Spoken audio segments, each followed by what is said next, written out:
Hi guys, it's Jen here and welcome to Jen's Wild About Art. So today I'm going to draw a picture of a little raccoon for you. I saw this picture on Unsplash and it made me smile, and I've been itching to draw it for ages. So I thought today's the day. So I've just started in with my pencil and I'm doing in a rough outline, and then I'll go in with my Pitt pens and my Micron pens. So I've changed him from the photograph that I had. I decided he only had one paw in the picture, but I decided to put a second paw in and have him looking over a log. So I sort of partially used references and partially invented the picture. So it was a bit of fun. So now I'm going in around the outline with my Micron pens and I'm adding just the fur around the edges and the detail around the eyes. And then I'll do his little mask in, just do the outlines around him. So I've done around his mask and now I'm doing around his mouth and around his little arms. And I pop his little toesies on and the little pads under his feet. So now I'm going in with my Pitt pens and I'm starting with browns in the eyes. So I use a few different tones just to create depth within the different colours. If you use just a solid black, everything looks flat. So it's nice to start with lighter colours and work your way to darker colours. So I do that in the eyes and I leave the white of the paper for the white. And then I rub out the pencil marks, which I nearly forgot to do before I started to colour him in. And now I'm going into his little nose and around his mask with the grey, and I'm doing this as an undercoat, like as an undercolour. I'll build up with browns and darker colours as I go along, but I'll just get the base colours in first.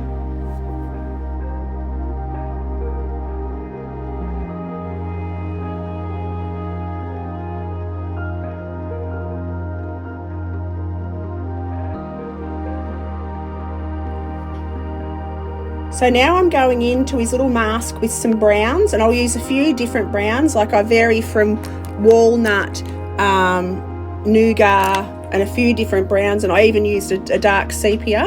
And I mix it all up so that there's a variation of browns and reddy browns throughout his mask. And then I go onto the rest of his fur with a lighter grey around his mask area and around his muzzle. So I'll take that around on his ears. And I use a few different tones of grey as well. So I mix up warm and cool greys together and get the variation in the greys throughout his whole coat.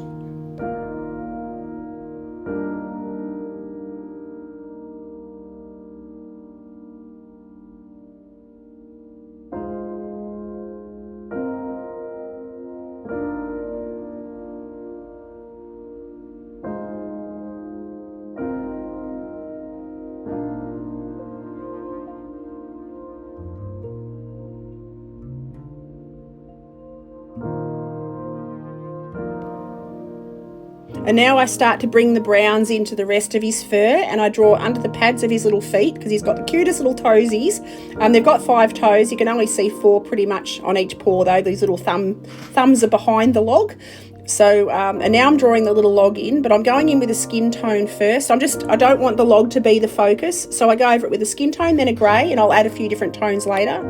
And I decide to add that skin tone into the fur of the raccoon as well, because it actually blends beautifully as an undercolour. It adds real warmth behind the greys, and I'll go over it again with some more colours after. Into the log, now I'm adding some browns over the top and leaving little gaps to leave texture and little lines for the bark. And then I add a few different tones. I go in with the yellowy brown here as well, because the branch I used as a reference was like a golden sort of coloured branch. And for the shadows around the raccoon, I add blues and purples.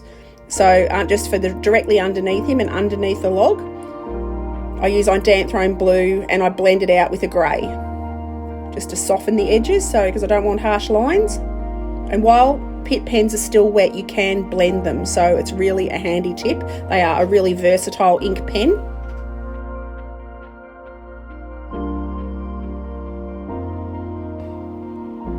So now I'm going in with Micron and I'm adding just dark fur lines and just a bit of detail around the eyes and a bit of fur texture around his legs. And I love Microns just to add fur texture here and there. And I'll also be using a grey graphic pen, which is basically the same as a Micron, it's just a different brand. and I'll take that around on the greyer parts of his fur just to add finer fur texture. And now I start to work around the rest of his little body.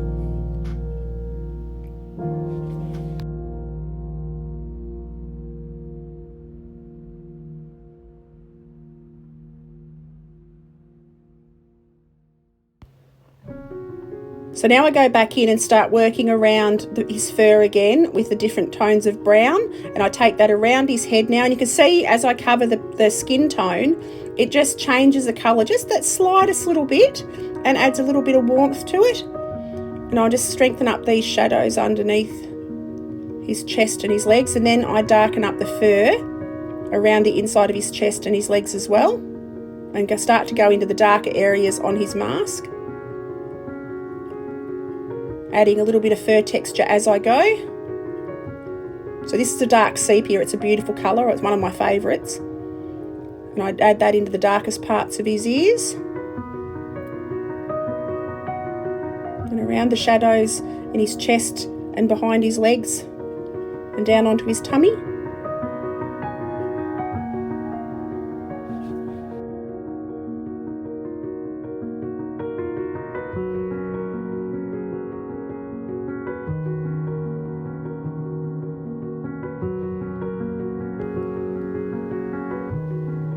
So now I'm starting to go in with my darkest darks. So I touch up his pupils a little bit, and then I go into the darkest fur in his ears. I'm still being careful to leave the whites of his eyes, and are going around the edges of the mask, being sure to leave little rough textures around the edges because they're very, very furry little dudes.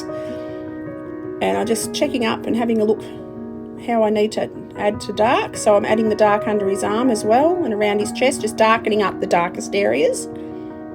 And then I go back into his little face with my grey Pitt pen, and I add a light grey around his muzzle. And then I get my graphic, which is like a fine liner, and I add some fur texture with that. And then I get a darker grey and just go around the edges and just soften the edges up around everywhere that I've added the light grey. And now I'm adding some highlights in with my white. It's a transparent white, so you can see the undercolours, which is really good. I don't want it to be a bright, vibrant, sort of solid white.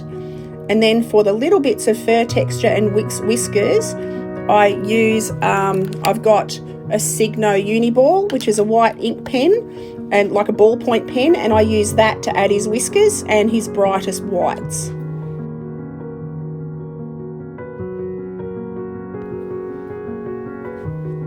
So thank you so much for watching, guys. We're just about done. I'm just adding the final touches now. I'd love it if you click like and subscribe and click on the bell icon, and you'll be notified when I release a new video. Anyway, have an awesome day, guys, and I'll see you next video. Okie doke. Bye.